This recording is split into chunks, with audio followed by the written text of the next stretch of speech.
자, 오늘 해볼 거는 이제 내신 시험 끝나고 이제 학교 문제를 제가 하나씩 들여다보고 있어요. 저희 용인 지역에서 이제 제가 주로 다루는 고등학교가 있는데 그 중에 현암고라고 있어요. 현암고. 혹시나 이 영상을 우리 현암고 재학 중인 학생도 볼 수 있을지 모르겠는데 문법 문제 중 하나가 좀 문제가 있다라고 생각해서 한번 가져와 봤어요.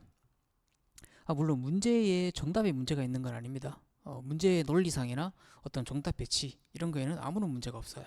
다만 이제 예시문의 일부가 좀 이제 아쉬운 것들이 있다라는 얘기를 하려고 제가 이제 방송을 녹화를 하고 있습니다, 지금. 자, 우리 맞춤법 문제인데 여기서 이 조건을 잘 보면요. 다른 블록에 단어를 써놓는다는 것은 띄어 쓴다. 즉 무슨 얘기냐, 이제 띄어 쓰기를 해서 그 띄어 쓰기 단위대로 블록을 넣어야 되는데 그 블록에 넣는 그 개수가 얼마나 되느냐를 가지고 이제 분석하는 문제예요. 그래서 결국 이제 띄어 쓰기가 몇 번 됐냐, 즉 띄어 쓰기의 결과 총 몇 토막의 블록이 생기느냐를 세서 그 개수를 맞추는 문제인데 이건 뭐 정답 1번입니다. 1번부터 찍고 시작할게요. 당연히 1번이고 여기에 대해서는 1절 뭐 답이 여러 개일 수 있다 이런 얘기는 아닙니다. 자, 다만 여기서 제가 하나 가져와 볼게요. 띄어쓰기를 수행한 걸 하나 가져와 보겠습니다. 여기에 이제 우리가 문법적 지식에 따라서 이 띄어쓰기를 수행을 했어요. 자, 여기서 이제 문제가 될 수 있는 게 이제 요거입니다. 요거 띠놀고 있다. 자, 띠놀고 있다, 이게 좀 문제가 되는데 왜 문제가 되느냐. 자, 얘는 이제 여기 띄어쓰기를 이제 한 번 하죠. 이렇게 한 번 하면 결국 얘는 당연히 블록 개수는요, 얘가 하나, 둘, 셋, 넷, 다섯, 여섯 개에서 총 6개가 돼요. 즉 정이 5개가 아니라 6개라는 거죠. 근데 문제는 이 현황고 학생들 중에서 이 4번을 선택한 학생들이 상당히 많다는 거예요. 이거 왜 그러냐? 이거는 이제 현황고 학생들 중에 이제 수업 한 학생들이 이제 어느 정도 이해를 할 겁니다. 자, 우선 이 띠놀고 있다를 분석하기 위해서 우리가 가져와야 되는 지식이 있는데 한번 내용들을 가져와 볼게요. 자, 요 내용이 있죠. 띄어쓰기. 이제 47항부터 5장에 47항이 나오는 규정인데 이 분용과 보조용은 띄어쓰기에 관한 규정들입니다.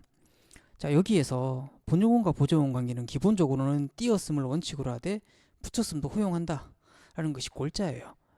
그리고 우리가 아는 이 띠놀고 있다라는 말은 본용어과 보조용어입니다. 써볼게요. 띠놀고 있다. 이 띠놀고가 당연히 이제 본용어이고 얘가 이제 보조 역할을 하는 거예요. 본용어이고 얘가 보조용어이다.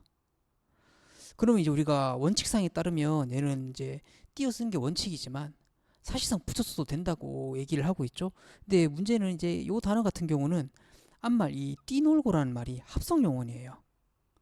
이제 우리 합성 용언이 뭔가 잘 모르는 사람이 있을 수 있는데 이 단어는 띠하고 놀이라는 이제 두 어근이 결합을 한 거예요. 그래서 기본적으로 얘는 합성어입니다. 합성어의 결과 이제 띠놀다라는 단어가 된 거죠. 이 띠놀다라는 단어가 용언이기 때문에 이걸 합성 용언이라고 합니다, 우리가. 근데 문제는 이제 이 앞말이 합성 용언일 경우에는 사실상 이 본용언 보조용 관계에서 용언이 하나 둘 세 개가 있어요. 여기에 보면 이 띠, 놀, 잇 전부 다 용언이라는 거죠.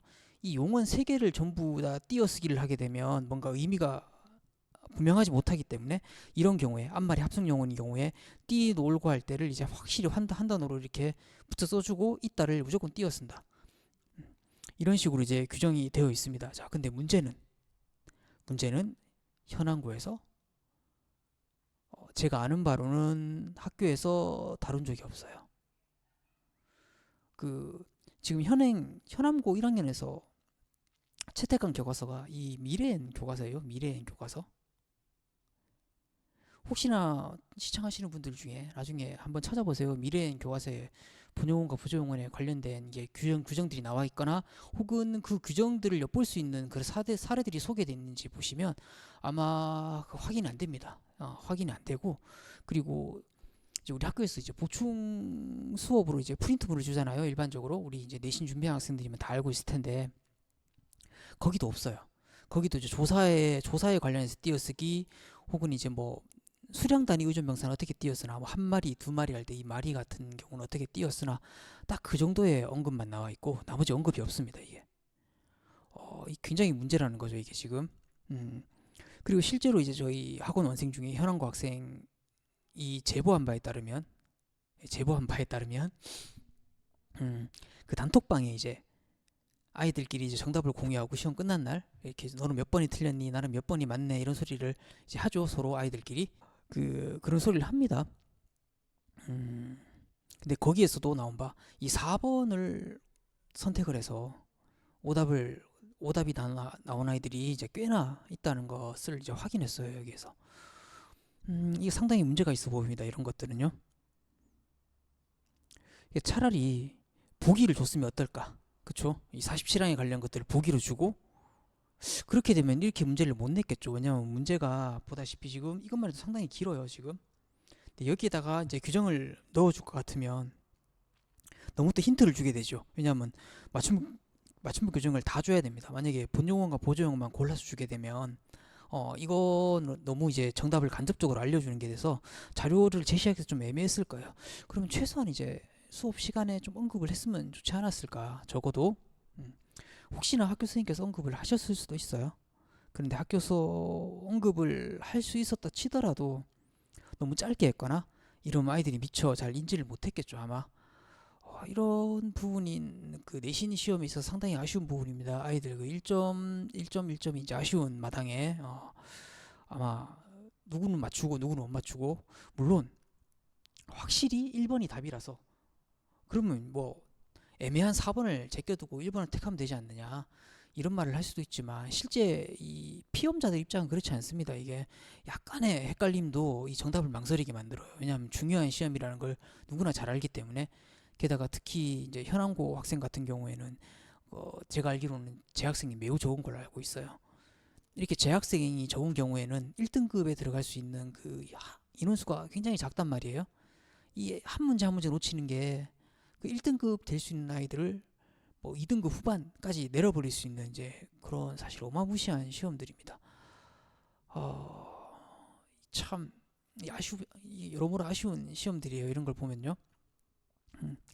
앞으로 이런 일이 좀 없었으면 좋겠습니다. 이거 보일 때마다 조금 마음이 아파요. 제가 노력을 했을 텐데 아이들이 이렇게 되면 이제 약간 이제 운이 작용하게 되죠. 물론 우리가 지필 시험이라는 건 늘 이제 운이라는 걸 이제 무시할 수 없는 요소가 되는데 아무리 그렇다 쳐도 가급적 운을 없애는 것 또한 우리 이제 출제자분들께서 하셔야 되는 일이 아닌가라고 생각합니다.